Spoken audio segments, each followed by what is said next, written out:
Halo guys, welcome to Auto Booster. Dan yes, di video kali ini kita akan membahas seberapa smart Glory iAuto. Sekarang kita akan melakukan walk around pada mobil ini. Oke, yang pertama dari bagian atas kita mendapatkan atap yang sudah ada panoramic sunroof dan sudah ada voice command-nya. Lalu kita di sini mendapatkan wiper yang sudah auto, namun untuk penyemprotannya dia hidden di dalam sini untuk washernya. Dan model yang dipakai untuk wipernya sekarang menggunakan model pisang, dan ini sudah frameless dan yes, terlihat sangat-sangat clean walaupun tidak semua orang menyukainya. Ada yang suka, ada yang tidak. Terus lalu di sini kita mendapatkan kap mesin yang hanya ada satu varian mesin di Indonesia. Dan di sini kita mendapatkan desain grill yang luar biasa indah seperti brand Eropa yang sekarang desainnya sudah nggak dipakai. Terus di sini ada headlamp yang sudah menggunakan teknologi full LED semuanya DRL. Lalu di sini desainnya sudah LED utama dan dim juga semua sudah full LED. Dan ini untuk lampu utamanya dia sudah berwarna putih, yang dimana itu menyenangkan untuk dipakai di zaman sekarang. Dan di bagian bawah sini juga sudah ada fog lamp yang lumayan terang, tadi aku tes. Dan di bagian bumper sini membawa kesan seperti mobil Cina. Yes, mobilnya sangat-sangat desainnya sangat-sangat Cina sekali, bahkan juga mirip seperti brand sebelah dari W atau Wuling. Nah, di sini ada sedikit side molding yang langsung nyambung dari fender sampai ke bumper. Wow. Tapi entah kenapa ya, aku merasa melihat mobil ini menggunakan desain mobil lain yang memang desainnya sudah nggak dipakai. Jadi bukan desain zaman sekarang ditiru, tapi desain zaman dulu yang lalu di-upgrade oleh mereka. Tapi ya bagus-bagus aja sih. Harusnya tetap tidak kena hak paten harusnya, karena ya modelnya memang sudah selesai atau nggak dipakai. Oke, kita lanjut bagian mesinnya.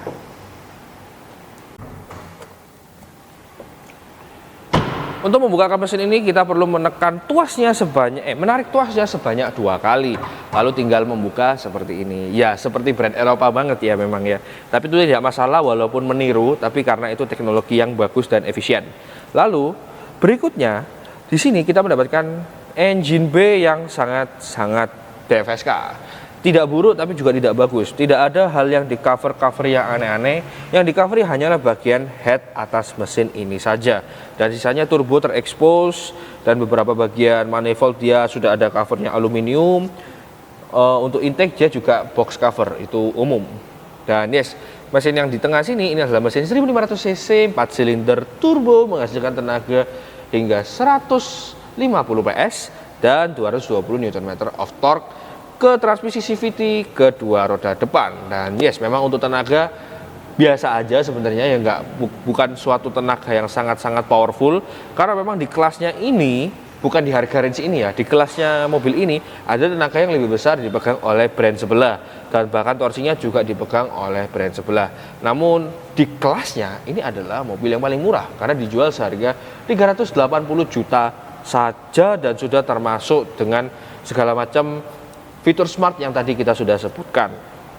Yes, memang untuk turbo tidak bisa dipungkiri kalau turbonya memang ini common part dengan mobil-mobil Cina lainnya. Brandnya pun juga serupa, modelnya serupa, strukturnya juga serupa semua seperti itu. Tapi untuk mesin dia tidak ada kolaborasi dengan brand-brand sebelah, atau mesin ini juga tidak dipakai di brand sebelah. Ya, secara struktur beda semua sih. Anti collab club. Ya. Kalau kalian unitnya terlalu pelan untuk kap mesinnya, maka kalian harus membuka lagi dari dalam.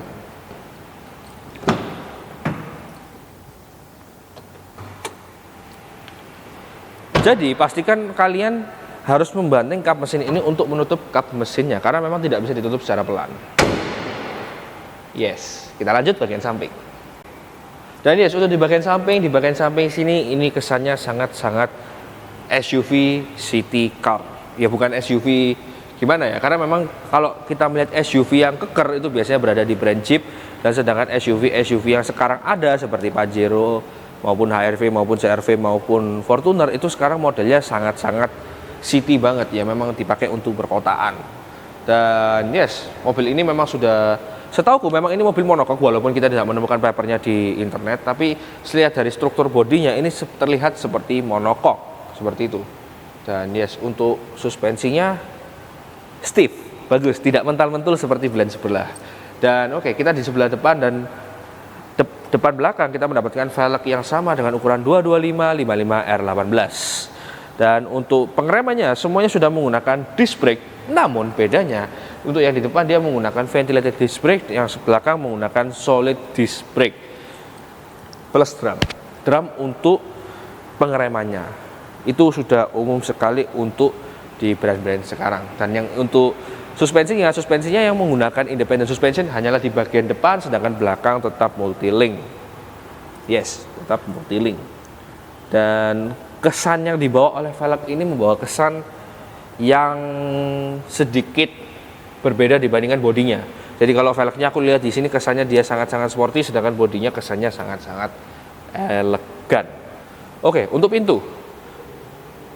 Untuk pintu di sini jelas sudah ada keyless, termasuk juga dengan auto mirror, dan kita buka lagi dengan cara seperti ini. Dan untuk film menutupnya terasa mantap dengan bobot ala-ala Eropa. Ya, terasa mantap, berbeda dengan mobil Jepang. Ini terasanya mantap banget. Walaupun besi yang sini dengan yang pintu kualitasnya agak berbeda. Jadi yang pintu terasa tebal, yang di fender terasa agak sedikit kempong. Seperti itu. Kita lanjut ke bagian belakang.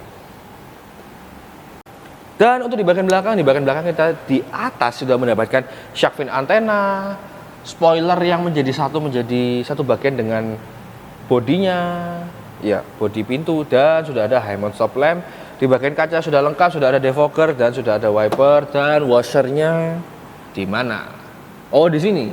Washernya tersembunyi di dalam sini. Jadi kalau kalian washernya mampet, pastikan kalian harus membawa ke orang yang lebih profesional untuk membersihkan washer kalian. Lalu di bagian sini kita mendapatkan logo DFSK yang aku juga belum menemukan esensi dia mendapat inspirasi dari mana untuk buat logo ini. Ada tulisan lagi DFSK untuk mendeklar mobil ini adalah DFSK. Dan di bagian belakang sini kita sudah mendapatkan lampu yang desainnya sangat futuristik. Sudah ada kamera belakang dan sudah ada lampu plat nomor, ada logo Glory dan ada logo iAuto plus tulisan 7 years warranty yang entah mengapa langsung dimention di dalam body ini. Ya, mobilnya tidak ada yang ngelakuin sih ya, tapi tidak apa-apa. Terus di bagian bawah sini kita sudah mendapatkan parking sensor 4 buah dan sudah ada lampu lagi di bawah sini. Yes. Untuk bagian bawah lagi di sini exhaustnya dia itu asli tapi dia frame made. Jadi di dalamnya sudah ada seperti exhaust lagi gitu, kayak gitu. Dan untuk diffuser dia ini hanya fake diffuser, tapi namun dia desainnya sangat bagus karena sampai dalam banget. Ya, sorry ternyata aku dibohongi sama mobilnya. Jadi di sini ini hanyalah lips dan di sini adalah lubang ventilated, bukan lubang exhaust. Jadi lubang exhaustnya itu ada di bawah sini untuk lubang exhaustnya. Ya, bahkan aku yang reviewer aja bisa terbohongi ternyata ya guys ya. Dan kita sekarang akan membuka kap belakangnya, pintu belakangnya yang sudah ada fitur elektrik. Oke, ketika dalam posisi kursi ini diberdirikan, mobil ini bisa membawa hingga 2 koper cabin yang ditidurkan. Ya dikit sih. Dan di bawah sini juga sudah ada alat-alat safety umum dan sudah ada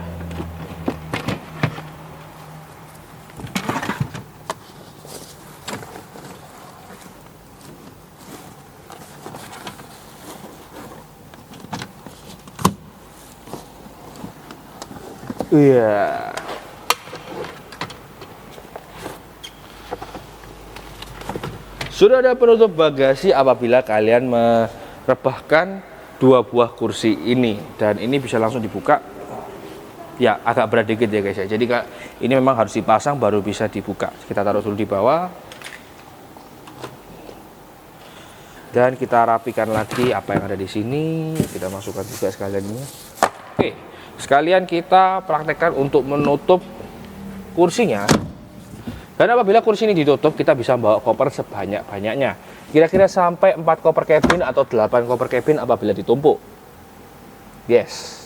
Dan untuk kelengkapan, mobil ini sudah dilengkapi dengan power outlet 12 watt 120 watt di sebelah kanan sini. Sudah ada lampu dan yes. di bagian tempat duduk situ malah tidak ada charger, hanya ada cup holder. Agak aneh, tapi nggak apa-apa. Mungkin next improvement bisa dikasih charger juga untuk di bagian penumpang belakang sini, tidak hanya di bagian belakang bagasi sini. Oke, kita akan tarik lagi untuk memastikan kita bisa. Oh ya, sekarang aku praktekin aja ya itunya ya, untuk penutupan traynya ya.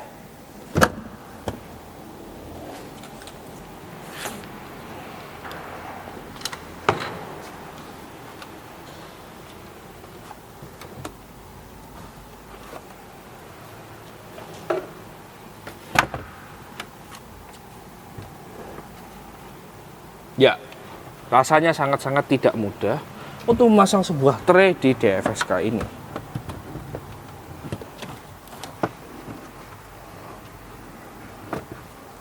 Ya, kalian harus naik sampai di atas untuk memasang tray ini. Dan dua buah sangkutan ini dipasang di headrest depan.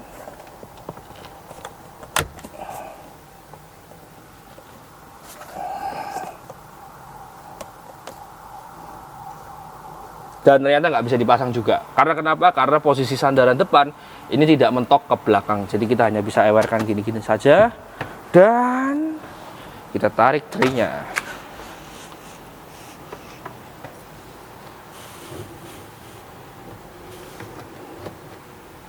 Oke, kameramen bisa lihat. Dan ya, sangat-sangat perlu effort untuk memasang penutup bagasi ini. Tapi mungkin kalau aku punya mobil ini nggak mungkin aku pasang sih ya. Aku biarin aja di bawah tray di bawah sini, biar kesimpan aja, karena masang nyopotnya itu juga perlu effort lebih. Tapi yang penting DFSK sudah menyediakan fitur ini, yang dimana tidak semua mobil menyediakan fitur ini. Jadi kita copot lagi.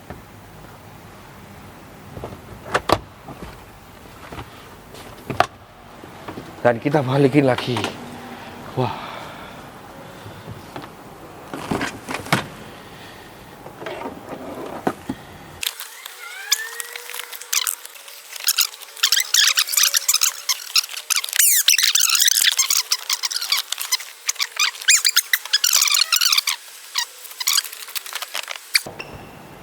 Jadi untuk DFSK sediakan penutup bagasi yang lebih mudah untuk ditutup.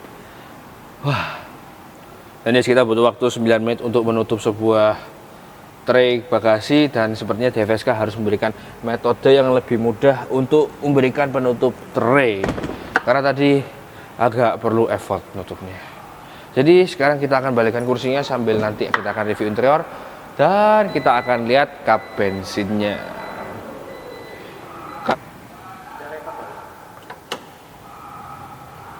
Untuk kap bensin di sini hanya ada tertulis bahwa minimum RON 92, dan berarti direkomendasikan kalian menggunakan Pertamax atau Shell Super.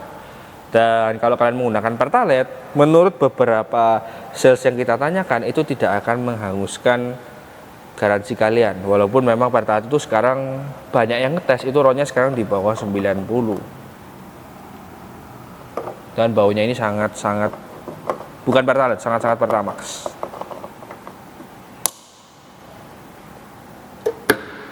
Kita akan lanjut interiornya. Dan ya, selamat datang di interiornya, dan kita akan langsung nyoba kasta terendah dari mobil ini adalah kursi belakang. Oh, dimajuin manual guys. Ya, untuk bawahnya dia lantainya fixed, jadi tidak bisa langsung buka gini. Jadi memang kalian harus masuk dengan cara seperti ini dan baru duduk. Dan ya, untuk duduk kursi belakang di sini surprisingly terasa nyaman untuk di bagian bawah sini. Namun memang paha tidak tersanggah secara sempurna. Namun ya, untuk perjalanan jarak dekat comfy aja sih, enak-enak aja untuk duduk di sini, dan terutama untuk space legroom di sini terasa luas, kira-kira segini, sekitar 4 jari, dan itu sangat-sangat bagus. Untuk cup holder sudah ada 2 di sini, namun tidak ada output charger, jadi mungkin next bisa ditambahi output charger. Kita pindah ke tengah. Oke, di bagian kursi tengah sini duduknya terasa nyaman, dan untuk legroom terasa cukup, jadi kaki bisa dimasukkan ke bagian depan, dan tapi paha tidak tersanggah dengan sempurna, tapi masih oke. Kursinya terasa nyaman dan atosnya atau empuknya itu terasa medium, dia tidak terlalu empuk, tidak terlalu atos. Di sini oke, ada kantong dan di sini juga sudah ada armrest plus cup holder di tengah sini dua. Dan untuk posisi duduknya terasa nyaman dan bisa disenderkan maupun ditegakkan. Wah, nyaman sih duduk di sini. Yes, sangat-sangat nyaman. Dan untuk ya agak gimana gitu ya, tapi tidak apa-apa. Terus untuk di bagian pintu sini, sudah ada panel soft, panel plastik water printing, dan sudah ada panel-panel keras. Dan di sini sudah ada speaker output, dan total speaker output yang ada di mobil ini total ada 6, dan kualitasnya nanti kita akan tes lagi. Dan untuk di bagian sini sudah ada lapis-lapis kulit, jadi yang tersentuh oleh tangan itu ada lapisan kulitnya, kecuali handle di sini jadi model chrome. Dan untuk bagian tengah sudah dilengkapi dengan headrest, jadi sudah bisa dipakai oleh orang dewasa dan sudah dilengkapi dengan seatbelt 3 titik. Dan untuk kaki dia memang nunut dengan penumpang sebelah kanan dan kiri, karena tengahnya di sini terasa sempit dan sudah ada air conditioner. Sudah ada kantong di dalam sini dan tidak ada output charging. Atos sih tengahnya ini, terlalu atos untuk perjalanan jauh, tapi kalau perjalanan dekat oke. Dan yes, di sini kita ditemani dengan panoramic sunroof yang sudah ada kaca filmnya dari pabrik asli. Dan yes, di sini terasa menyenangkan. Entah kenapa di sini dia membawa dua kesan yang berbeda ya, antara kiri kanan dan tengah. Kalau di kiri kanan kita duduk kita merasa luas, tapi jika di tengah kita merasa sedikit sempit. Mungkin karena efek kursinya ini agak keras ya mungkin ya. Jadi mungkin yang di sini perlu diimprovisasi sedikit biar terasa lebih empuk untuk di tengah, termasuk untuk bawahnya ini terasa atos. Sedangkan kanan dan kiri ini sudah terasa comfortable banget. Oke, kita akan pindah ke bagian depan. Selamat datang di interior depan dari DFSK Glory iAuto. Dan dimana di sini adalah bagian paling menyenangkan dari mobil ini karena fiturnya ada di sini semua. Dan yes, pertama ketika kita duduk di kursinya terasa bucket seat dan sangat-sangat nyaman untuk bucket. Jadi untuk mendapatkan G-force yang mantap, kursi ini pasti mampu menopang G-force yang lumayan tinggi untuk mobil penumpang. Dan untuk setirnya di sini disetir, yes, it's comfortable untuk dipegang. Jadi posisi berkendaranya bisa dibilang oke, walaupun memang aku mengharapkan adanya posisi yang lebih ergonomis lagi ya, walaupun sebenarnya ini sudah ergonomis. Oh ya, karena ininya belum teleskopik, jadi memang setirnya terkadang agak sedikit terlalu maju. Jadi untuk supaya bisa lebih convenient lagi, mungkin setirnya bisa dikasih teleskopik dan steering supaya dia lebih ergonomis untuk posisi mengemudinya. Nah ini sekarang kita lihat perperintilan dari atas sampai dengan bawah. Di bagian atas kita mendapatkan sebuah panoramic sunroof yang dimana dia bisa dibuka secara tombol maupun secara voice command.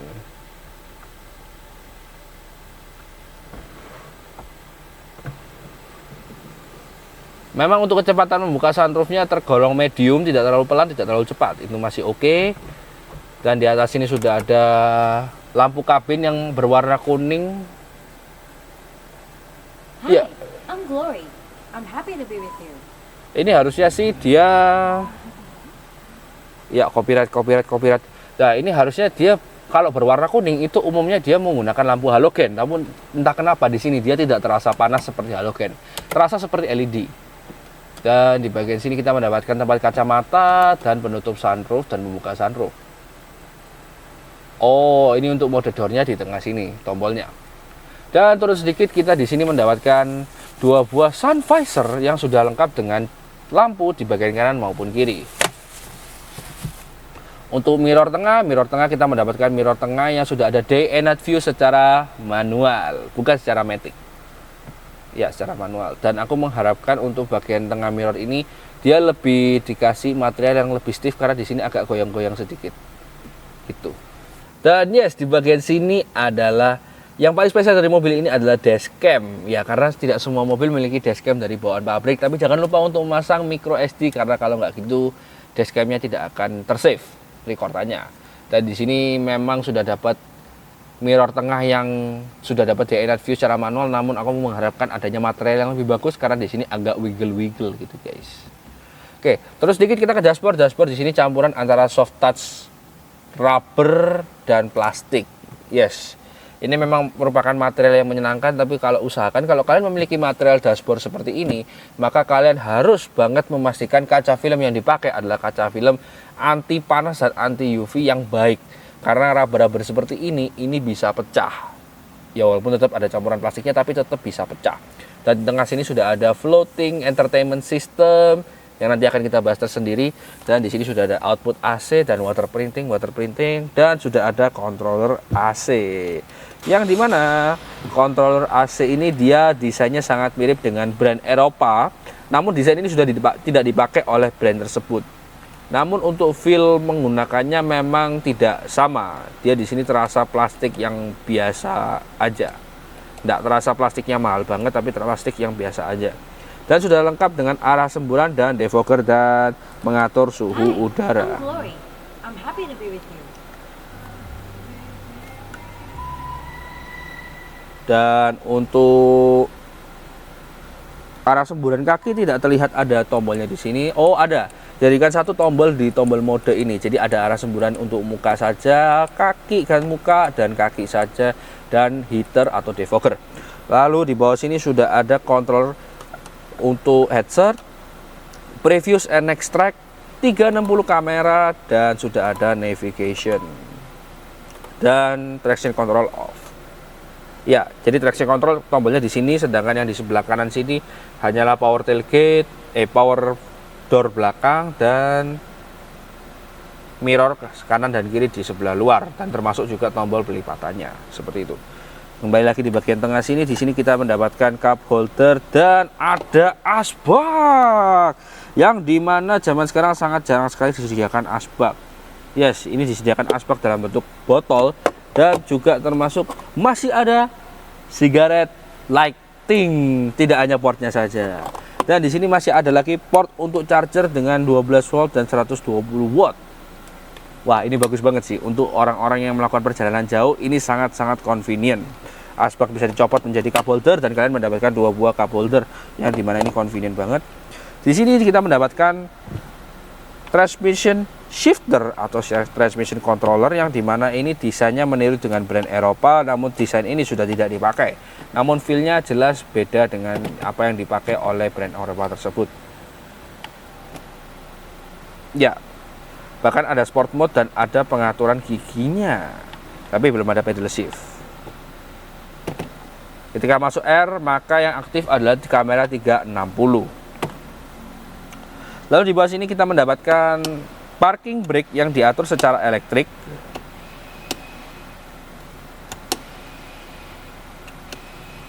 Ya, ini drum brake-nya yang berfungsi. Lalu di sini, di tengah sini, ini ada suatu hal yang spesial. Ini mirip seperti brand Eropa juga. Namun desain yang seperti ini sudah tidak dipakai. Dan di tengah sini ada yang spesial seperti brand Eropa zaman dulu. Itu adalah entertainment system controller, yang dimana di sini ada previous, set, maupun OK, kanan dan kiri, telepon, home, dan volume up, volume down. Yes, dan di sebelah sini kita mendapatkan armrest yang tidak bisa maju mundur, fixed, bisa dibuka, dan ada output aux dan USB Type A. Wah, banyak sekali ya fitur yang ada di dalam mobil ini ya. Seperti rasa-rasa mobil Eropa, dan bahkan dibanding mobil yang harga 600 jutaan, mobil ini memiliki fitur yang jauh lebih banyak. Untuk auto AC ada. Oke, kita akan membahas floating entertainment system ini. Mulai dari bagian kiri sini kita mendapatkan setting, music dari USB, yang USB-nya berada di armrest, dan ada home, dan ada radio, dan ada phone. Yang dimana phone ini harus dikoneksikan ke Bluetooth. Oke, kita akan masuk ke radio. Radio biasa, pengaturannya normal. Dan untuk home di sini ada navigasi yang lumayan agak sedikit jadul secara modelnya, tapi secara responsiveness-nya bagus. Dan di sini ada radio, Bluetooth. Untuk musik kalian harus ngetik ini. Nah, itu baru kalian bisa menggunakan musik. Lalu kita kembali ke home lagi. Ada pengaturan AC secara layar gini.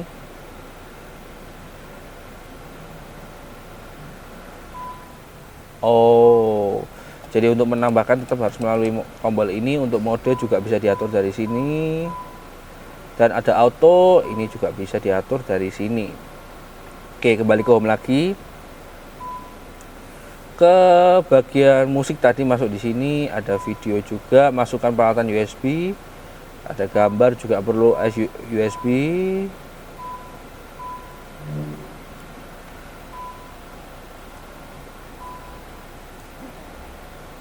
Ya, seperti biasa brand Cina menggunakan easy connection. Ada aux panorama 360 dan ada voice command di sini. Yes, untuk membangunnya menggunakan high glory dan start recording. Ya, ini basic sih. Oke, kita akan kembali ke bagian setting yang dimana ini pada umumnya orang gunakan. Lah, di sini ada settingan cahaya, efek suara. Efek suara ini seperti tuningan untuk hasil efek dari suara audio ini. Dan menurut aku pribadi atau menurut kami suara tinggi ini tidak terlalu memberikan efek yang bagus. Suara tengah memberikan efek yang bagus dan suara rendah juga memberikan efek yang bagus. Dan skor menurut kami ini skor audionya adalah 7. Nyaman tapi ada sesuatu yang kurang seperti subwoofer dan mid. Itu menurut kami masih belum benar-benar berjalan. Dan di sini ada namanya fitur kenyaringan. Ketika fitur kenyaringan ini dimatikan, maka audio musik kalian itu sangat-sangat tidak enak. Tapi ketika dinyalakan, maka akan memberikan efek hasil audio yang sangat-sangat enak. Seperti itu. Dan di sini ada pengaturan volume, video mengemudi, nada kunci, radio, daerah radio, Asia, Eropa, Amerika Utara, dan Rusia. Wah, keren. Dan ada pengaturan bahasa, dan semua settingan di sini menggunakan bahasa Indonesia. Walaupun secara defaultnya dia menggunakan bahasa Tiongkok atau bahasa China atau bahasa Mandarin. Seperti itu. Selesai dari sini kita akan beralih ke apa yang ada di setir. Oke, setir di sini berbahan kulit dan campuran. Di sini ada kulit yang flat dan ada yang juga yang berpori. Di sebelah kiri digunakan untuk pengaturan entertainment system termasuk volume, dan di sebelah kanan digunakan untuk pengaturan cruise control dan pengaturan voice command dan pengaturan easy connection. Yes, pengaturan easy connection. Dan di belakangnya sudah ada wiper yang sudah ada fitur auto dan intermittent lengkap, dan di sebelah kanan sudah ada pengaturan lampu dengan lampu auto lengkap. Yes, untuk feel secara sekilas dia feedbacknya ya seperti electric power steering pada umumnya. Dan di dalam sini sudah ada speedometer yang dimana displaynya ini masih analog plus MID di tengah sini. Dan untuk pengaturannya ya tidak ada tombolnya. Oh, di sebelah kanan ya. Oh, ini ya. Oh, sorry, berarti pengaturan ini bukan pengaturan easy connection tapi pengaturan MID. Di sini ada kecepatan secara elektrik, ada tire pressure monitoring secara bar, driving mileage barusan, dan brightness. Ya, itu aja sih. Tapi semua ini layarnya bentuknya seperti layar kalkulator. Dan di sebelah kanan dan kiri, sebelah kiri ada suhu mesin, sebelah kanan ada bensin. Di bawahnya ada odometer 9000 km, yang dimana odometer mobil ini secara keseluruhan berjalannya. Sedangkan trip di situ ada trip A.